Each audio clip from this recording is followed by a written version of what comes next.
Hello. ఈరోజు మనం కోళ్ల ప్రపంచంలో ఒక నిజమైన అమెరికన్ ఐకాన్ గురించి మాట్లాడుకోబోతున్నాం. దాని కథ చాలా చాలా ఆసక్తికరంగా ఉంటుంది. దాని పేరే రోడ్ ఐలాండ్ రెడ్. రండి, దీని గురించి అన్ని వివరంగా తెలుసుకుందాం.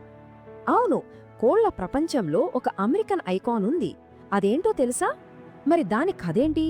అసలు అదెందుకంత ప్రత్యేకం? పదండి మొత్తం తెలుసుకుందాం. సరే, ఈ రాడ్ ఐలాండ్ రెడ్ కథని మనం ఈ 5 ముఖ్యమైన దశల ద్వారా తెలుసుకోబోతున్నాం. అంటే ఇది అమెరికాకు గర్వకారణంగా ఎలా మారింది, దీని ఆవిర్భావం, రూపం, దాని పనితీరు, చివరికి దాని వారసత్వం మనల్ని ఈరోజు ఎలా ప్రభావితం చేస్తోందో అన్నింటినీ స్టెప్ బై స్టెప్ చూద్దాం. సరే, ముందుగా అమెరికన్ గర్వకారణం. అసలు కోళ్ల జాతుల్లో అమెరికన్ క్లాస్ అని ఒక ప్రత్యేకమైన విభాగం ఉందన్నమాట. మరి అందులో అసలైన సూపర్ స్టార్ ఎవరో కాదు, మన రోడ్ ఐలాండ్ రెడ్. అసలు ఈ అమెరికన్ క్లాస్ అంటే ఏంటి అని అనుకుంటున్నారా? సింపుల్. అమెరికాలో ప్రత్యేకంగా అభివృద్ధి చేసిన కొన్ని ప్రతిష్టాత్మకమైన కోడి జాతుల గ్రూప్ అన్నమాట. ఉదాహరణకి ప్లైమూత్ రాక్, న్యూ హ్యాంప్షైర్ లాంటివి. అయితే ఈ జాతులన్నింటిలోనూ రోడ్ ఐలాండ్ రెడ్, షార్ట్గా చెప్పాలంటే RIR, అందరికంటే ఒక అడుగు ముందే ఉంది. ఎందుకంటే ఇది ప్రపంచవ్యాప్తంగా అత్యంత పాపులర్ అయిన అమెరికన్ బ్రీడ్. ఓకే, ఇప్పుడు దీని పుట్టుక గురించి చూద్దాం. ఇది అనుకోకుండా పుట్టిన జాతి కాదండోయ్, ఇది ఒక సక్సెస్ఫుల్ ఎక్స్పెరిమెంట్. మరి ఈ ఐకానిక్ పక్షిని ఎలా ఇంజనీర్ చేశారో తెలుసుకుందామా? దాని పేరులోనే ఉంది కదా. దీన్ని అమెరికాలోని రోడ్ ఐలాండ్ రాష్ట్రంలో అభివృద్ధి చేశారు.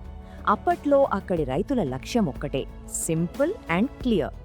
ఎలాంటి వాతావరణంలోనైనా సరే బలంగా నిలబడగల ఒక కోడిని తయారు చెయ్యాలి. మరి ఇంతటి ఐకానిక్ బ్రీడ్ని తయారు చేయడానికి వాడిన రెసిపీ ఏంటో తెలుసా? ఇక్కడ చూడండి. మలే గేమ్ నుండి బలాన్ని తీసుకున్నారు, లెఘాన్ నుండి గుడ్లు పెట్టే సామర్థ్యాన్ని, ఇంకా ఏషియాటిక్ జాతుల నుండి గట్టిదనాన్ని, వీటన్నింటినీ కలిపితే వచ్చిన ఫలితమే ఈ అద్భుతమైన రోడ్ ఐలాండ్ రెడ్. దీని ఇంపార్టెన్స్ ఎంతలా పెరిగిందంటే చివరికి రోడ్ ఐలాండ్ రాష్ట్రం దీనిని తమ అధికారిక రాష్ట్ర పక్షిగా ప్రకటించేసింది. దీన్ని బట్టే మనం అర్థం చేసుకోవచ్చు దాని సాంస్కృతిక ప్రాముఖ్యత ఎంతో. సరే, నెక్స్ట్ సెక్షన్కి వెళ్దాం. దీని రూపం.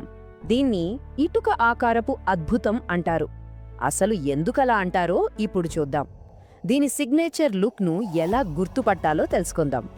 ఇటుక ఆకారం, బ్రిక్ షేప్. ఈ ఒక్క మాట గుర్తుపెట్టుకోండి చాలు. ఎందుకంటే ఈ కోడిని చూడగానే మనకి ఫస్ట్ కనిపించేది దాని పొడవైన దీర్ఘచతురస్రాకార శరీరం. ఇదే దీని మెయిన్ ఐడెంటిటీ. సరే, మరిన్ని డీటెయిల్స్లోకి వెళ్దాం. ముందుగా దాని రంగు. ముదురు మహోగని ఎరుపు రంగులో మెరిసిపోతూ ఉంటుంది. దాని తోక చివర్లో తరచుగా నల్ల ఈకలు కనిపిస్తాయి. ఇక దాని వీపు చూస్తే వెడల్పుగా ఫ్లాట్గా ఉంటుంది. ఛాతీ ఏమో లోతుగా విశాలంగా ఉంటుంది. ఓవరాల్గా చూస్తే ఒక స్ట్రాంగ్ మస్క్యులర్ పక్షిలా కనిపిస్తుంది. దీన్ని గుర్తుపట్టడానికి ఇంకో ముఖ్యమైన క్లూ ఏంటంటే దాని చర్మం, కాళ్ళు పసుపు రంగులో ఉంటాయి. కొన్నిసార్లైతే కాళ్లపై ఎర్రటి చారలు కూడా కనిపిస్తుంటాయి. ఇక ఇప్పుడు చాలా ఇంట్రెస్టింగ్ అండ్ ఇంపార్టెంట్ సెక్షన్కి వచ్చాం. అదే దాని పనితీరు. దీని యొక్క dual purpose breed power house అని పిలుస్తారు. అంటే గుడ్ల విషయంలోనూ మాంసం విషయంలోనూ రెండింటిలోనూ ఇదే కింగ్. అసలు డ్యూయల్ పర్పస్ అంటే ఏంటి? చాలా సింపుల్. ఒకే జాతి గుడ్ల ఉత్పత్తికి మాంసానికి రెండింటికి సమానంగా ఉపయోగపడితే దాన్ని డ్యూయల్ పర్పస్ బ్రీడ్ అంటారు. ఇది రైతులకు చాలా చాలా ముఖ్యమైన విషయం. ఈ రెండింటిని పక్కపక్కన పెట్టి చూస్తే మనకు క్లియర్గా అర్థమవుతుంది. చూడండి, ఒకవైపు పెద్ద సైజులో బ్రౌన్ కలర్ గుడ్లు పెడుతుంది, మరోవైపు దాని శరీరం బరువుగా బలంగా ఉంటుంది. అంటే సంవత్సరానికి ఏకంగా 200 నుండి 250 గుడ్లు పెడుతుంది. అదే టైంలో పుంజులు దాదాపు 4 కేజీల బరువు వరకు పెరుగుతాయి. వావ్! ఈ నంబర్ చూడండి, 250. సంవత్సరానికి సగటున ఇన్ని గుడ్లు పెట్టగలదంటే గుడ్ల ఉత్పత్తిలో ఇది నిజంగా ఒక ఛాంపియన్ అని చెప్పొచ్చు కదా. ఇక మాంసం విషయానికొస్తే ఇక్కడ చూడండి, పుంజుల బరువు 3.8 నుండి 4 కేజీల వరకు ఉంటుంది. పెట్టెలు కూడా దాదాపు 3 కేజీల వరకు బరువు తూగుతాయి. దీన్ని బట్టి మాంసం కోసం కూడా ఇది ఎంత విలువైనదో మనకర్థమవుతోంది. సరే, ఇక చివరిగా దీని వారసత్వం గురించి మాట్లాడుకుందాం. ఈ జాతి కథ మొత్తం కోళ్ల ప్రపంచంపై ఎలాంటి శాశ్వతమైన ముద్ర వేసిందో చూద్దాం. అసలు దీన్ని ఒక లెజెండ్గా మార్చిన క్వాలిటీస్ ఏంటి? 1. దాని హార్డ్నెస్, అంటే విపరీతమైన వేడిని, చలిని ఈజీగా తట్టుకోగలదు. 2. రోగ నిరోధక శక్తి చాలా ఎక్కువ, కామన్ రోగాలతో బాగా పోరాడుతుంది. ఇక దీని స్వభావం విషయానికొస్తే సాధారణంగా ప్రశాంతంగానే ఉంటుంది, కానీ పుంజులు మాత్రం కొన్నిసార్లు కొంచెం అగ్రెసివ్గా ఉండొచ్చు. అయితే దీని వారసత్వంలో అత్యంత కీలకమైన పాయింట్ ఒకటుంది. అదేంటంటే, ఈరోజు మనం మార్కెట్లో చూసే కమర్షియల్ బ్రౌన్ గుడ్లు పెట్టే కోళ్లున్నాయి కదా, వాటిలో చాలా వాటికి ఇదే మూలపురుషుడు, అంటే వాటికి ఇదే ఫౌండేషనల్ పేరెంట్ బ్రీడ్ అన్నమాట.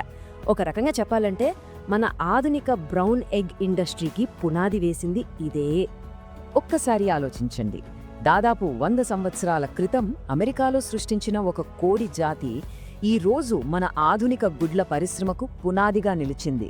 ఇది వినడానికే చాలా అద్భుతంగా, ఆశ్చర్యంగా ఉంది కదూ.